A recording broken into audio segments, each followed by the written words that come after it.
Effie Inez Felton, married name Burleson, has been somewhat of a mystery in our family tree.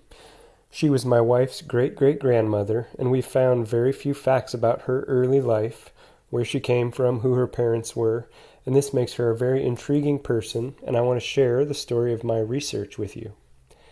In my family tree, Effie is what's termed a brick wall ancestor.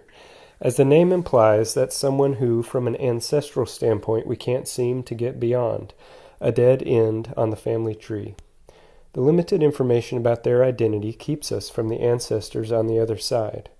Fortunately, sometimes all it takes is a very small clue to help break through that wall and open up another branch on the tree. Effie was married to Mr. James Beverly Bev Burleson, a member of the prolific Burleson family, who made their way from Ireland to Alabama and eventually to Texas. Bev was one of the first Burlesons born in Texas. Other members of the family include the co-founder and president of Baylor University, Dr. Rufus Burleson, and Edward Burleson, an Indian fighter who was distinguished in battles in the War of 1812 and the Texas Revolution. Burleson was the soldier who was given Santa Anna's sword when he surrendered at the Battle of San Jacinto. He later became the third vice president of the Republic of Texas. His first cousin, twice removed, Bev, and his wife Effie had 8 children, including Myrtis Ramona, Michelle's great-grandmother. Before her marriage to Bev, Effie was married to another man, Thomas Doak Garrett. Thomas was from Greensboro, North Carolina, and served in the military for at least 4 years, being discharged at Fort Concho, Texas, as a 27-year-old sergeant on May 14, 1884. Just 2 months later, he married Effie there in Tom Green County. Their 2 children, Edith and Aldi, were born in successive years. 3 years later, a divorced and hopeless Thomas attempted suicide at the Greensboro train station, cutting his throat from ear to ear. He did not succeed, however, and lived the last 29 years of his life in the state insane asylum, where he was eventually a casualty of the 1918 flu pandemic. Effie had an older brother, get this, Lloyd Melton Felton.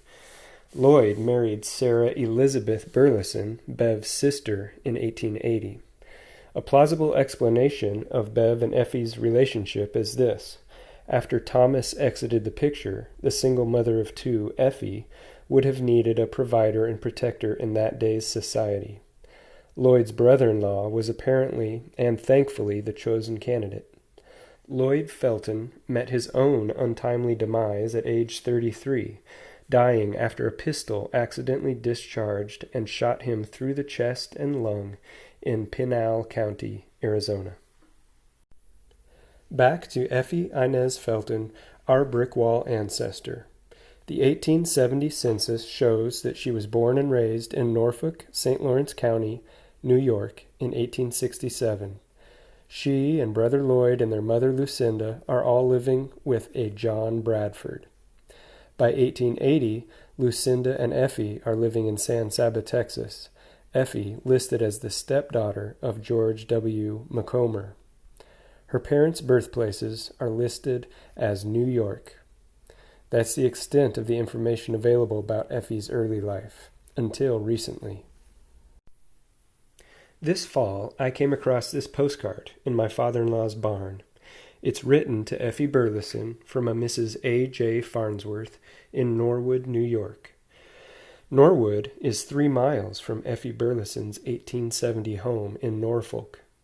The postcard doesn't list any family ties, but my reaction was to research Mrs. Farnsworth to see if perhaps I could find one. Mrs. Farnsworth was born Betsy A. Kingsley.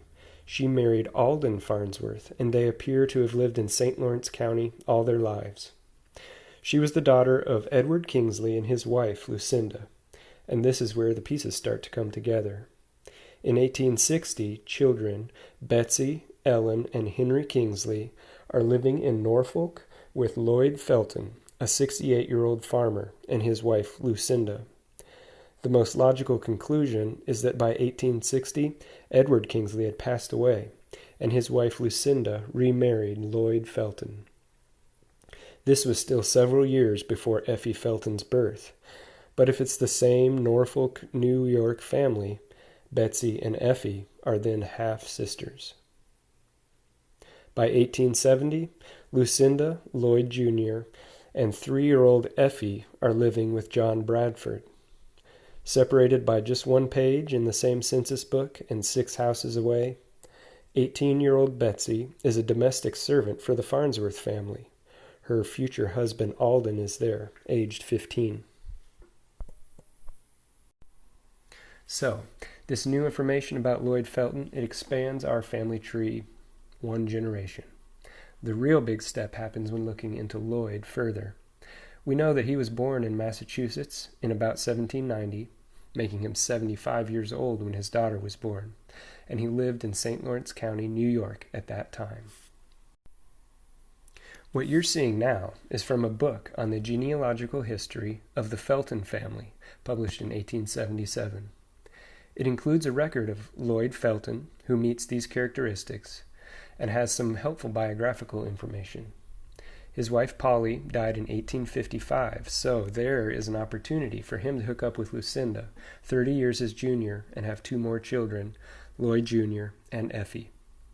Operating under the reasonable assumption that this is the same Lloyd Felton, the family tree gets expanded significantly, if correct, expanded by dozens of generations, to the ancient lords and ladies of England and France. All this thanks to a postcard.